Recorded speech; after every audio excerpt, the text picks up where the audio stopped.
اپنے کاتب کو، سیکرٹری کو یہ بتا گئے تھے کہ میں اپنے بیٹے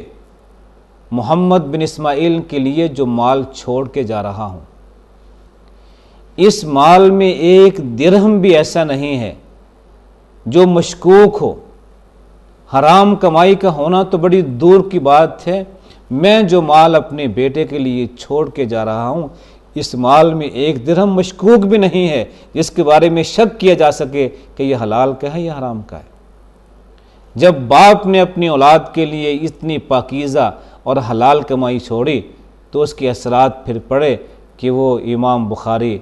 محدثین کے امام بن گئے، اپنے دور کے بہت بڑے عالم بن گئے، اور آج تک اور قیامت تک ان کا نام زندہ جاوید رہے گا۔ یہ اثرات ہیں حلال کمائی کے، اور اگر ہم اپنی اولاد کو حرام کمائی دیں گے، ان کی پرورش حرام کمائی سے کریں گے، تو پھر اس کے اثرات ہماری اولاد پہ پڑیں گے۔ ہماری اولاد کل ہمیں چھوڑ جائے گی۔ جس طرح آج ہم نے اللہ کے حکام کو چھوڑ کے، حلال ذرائع کو چھوڑ کے حرام ذرائع سے دولت کمائی، کل اولاد بھی اسی انداز میں اپنے ماں باپ کو چھوڑ کے کہیں اور چلی جائیں گی، اور ماں باپ ترسیں گے کہ بیٹا ہمارے سامنے آئے، ہم سے ملے، ہماری باتیں سنیں، ہم اس سے باتیں کریں، لیکن آخری لمحے کے وقت بھی ماں باپ کو یہ سعادت نہیں ملتی، نہ بیٹے کو سعادت ملتی ہے کہ اپنے ماں باپ کے پاس جائے اور آخری لمحات میں ان سے کچھ باتیں بھی کر سکے۔ بلکہ نئی تہذیب نے ہمیں یہ سکھا دیا ہے کہ اپنے معاشرے میں ایسے گھر تعمیر کر لو، ایسے ادارے بنا لو جس میں ان بوڑھے ماں باپ کو رکھا جائے جن ماں باپ کو ان کی اولادوں نے چھوڑ دیا۔ کہ وہ بوڑھے ماں باپ جن کی اولادیں ان کو چھوڑ کے الگ ہو چکی ہیں، اپنا گھر بسا چکی ہیں، اب ان بوڑھے ماں باپ کا سہارا بننے کے لیے کوئی نہیں ہے۔ ان کے لیے ایسے ادارے قائم کر دیے جائیں جہاں ان کی زندگی آخری سانس، آخری لمحات اچھے گزر جائیں۔ لیکن ہم نے اس کے اسباب پہ غور نہیں کیا کہ ایسا ہوتا کیوں ہے؟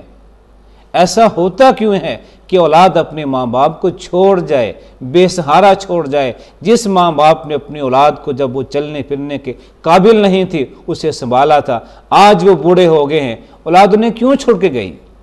اسباب پہ ہم نے غور نہیں کیا، ہم نے اس کا اگلا انتظام کر دیا کہ چلو اگر ایسا اولاد چھوڑ جائے تو ماں باپ کے لیے، بوڑھے ماں باپ کے لیے، بے سہارا ماں باپ کے لیے ادارے قائم کر دیے جائیں۔ نہیں، اسباب تلاش کیجئے، ایسا ہوتا کیوں ہے؟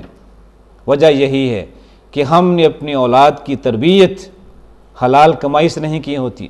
ہم نے اپنی اولاد کی تربیت اس انداز سے نہیں کی ہوتی جو انداز اور جو طریقہ ہمیں خالق کائنات نے سمجھایا تھا۔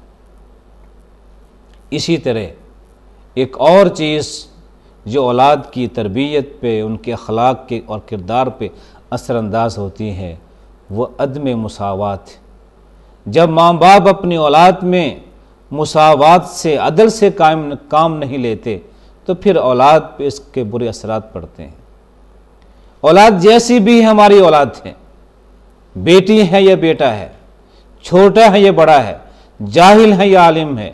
صاحب ہنر ہے یا بے ہنر ہے، اولاد ہماری ہے۔ اولاد ہونے کے ناطے سب کے حقوق یکساں ہے۔ ٹھیک ہے، ہونہار بیٹے سے محبت زیادہ ہوگی، جو صاحب ہنر ہے، کماتا ہے، اس سے محبت زیادہ ہوگی۔ محبت ہمارے اختیار میں نہیں ہے، ہر ایک کی خوبی کے ساتھ اس کی محبت بڑھ جاتی ہے،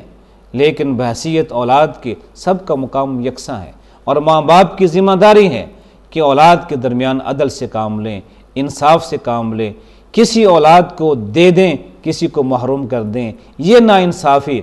اولاد پہ اثر انداز ہوتی ہے۔ پھر اولاد بھی ماں باپ کو چھوڑ دیتی ہے، نافرمان بن جاتی ہے کہ جب ماں باپ نے انصاف نہیں کیا تو ہم بھی ان کے حقوق ادا نہیں کریں گے۔ ایک صحابی رسول حضرت نعمان بن بشیر یہ بیان کرتے ہیں کہ میرے والد گرامی حضرت بشیر نے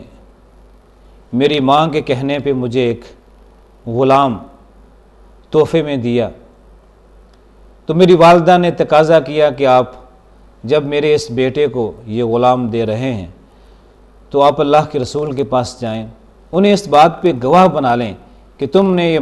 اپنے اس بیٹے کو یہ غلام دے دیا ہے۔ تو بشیر اپنے بیٹے نعمان کو لے کے آپ کے پاس آتے، اللہ کے نبی میری بیوی کی خواہش ہے کہ آپ اس بات پہ شاہد بن جائیں کہ میں نے یہ غلام اپنے اس بیٹے نعمان کو عطا کیا ہے۔ آپ پوچھتے ہیں کہ بشیر کیا تیرے اور بھی اولاد ہے؟ کہتا ہے جی ہاں میری اور بھی اولاد ہے، دوسری بیوی سے میری اور بھی اولاد ہے۔ کیا تم نے باقی اولاد کو بھی یہ غلام دیے ہیں؟ کہا جی نہیں، اسی کو دیا ہے۔ پھر آپ نے فرمایا کہ بشیر یہ ظلم ہے اور میں ظلم پہ گواہ نہیں بن سکتا، تم چاہتے ہو میں گواہ بن جاؤں، میں نبی ہوں، ظلم پہ گواہ بن جاؤ، نہیں، یہ ظلم ہے، ایک بیٹے کو دو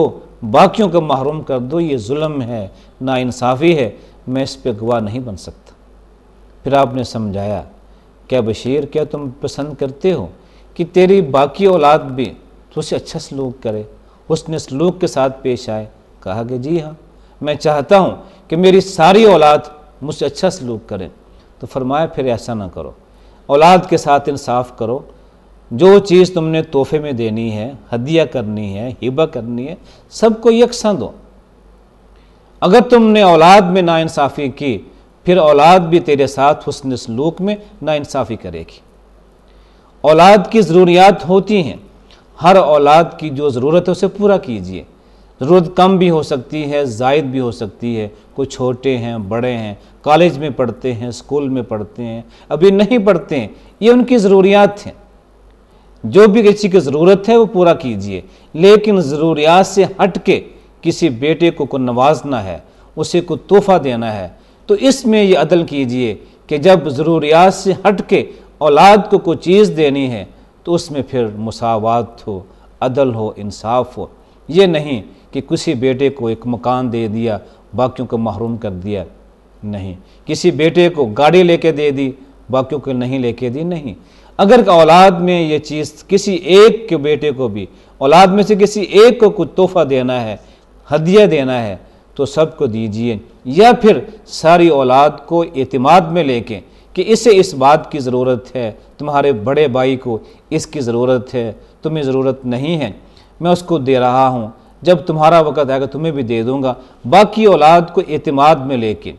پھر اگر آپ ایسا کرنا چاہیں تو اس کی گنجائش ہے، لیکن بہتر یہی ہے کہ اپنی اولاد میں انصاف کیجئے تاکہ آپ کی اولاد بھی آپ کے ساتھ حسن سلوک میں انصاف کرے۔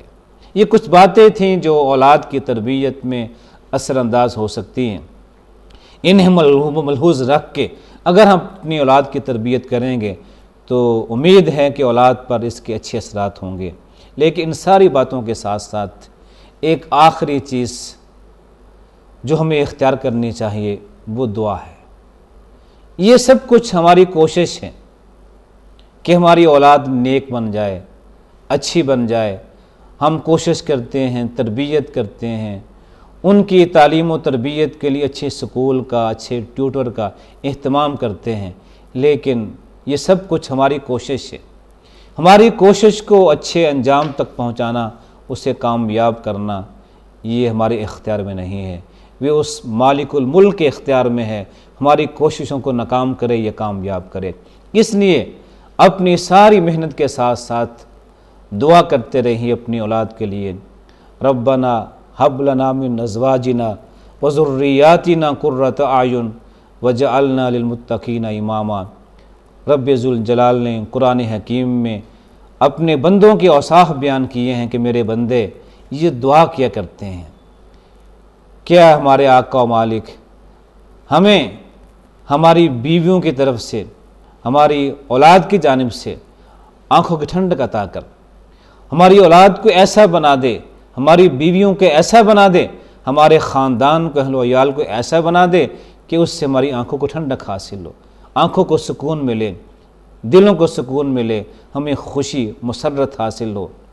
اس لیے ماں باپ کے لیے یہ ضروری ہے کہ اس ساری جستجو کے ساتھ، اس ساری محنت کے ساتھ اللہ سے گڑ گڑا کے دعائیں بھی کریں، رات کی تاریکی میں نمازوں کے بعد اللہ سے دعا کرتے رہیں کہ اے اللہ جو کچھ ہم سے ہو سکا اولاد کی تربیت ہم نے کیا ہے، ہماری اس محنت کو اچھے انجام تک پہنچا، ہماری اولاد کو نیک بنا، صالح بنا، آنکھوں کی ٹھنڈک بنا، دل کا سکون بنا، ہماری مسرت کا سامان بنا، دنیا میں ہماری عزت کا سامان بنا، آخرت میں کامیابی کا، نجات کا ذریعہ بنا۔ یہ دعا اللہ سے کرتے رہنا چاہیے۔ اللہ ہمیں توفیق دے کہ ہم اپنی اولاد کی صحیح تربیت کر سکیں۔ وعلی البلاغ۔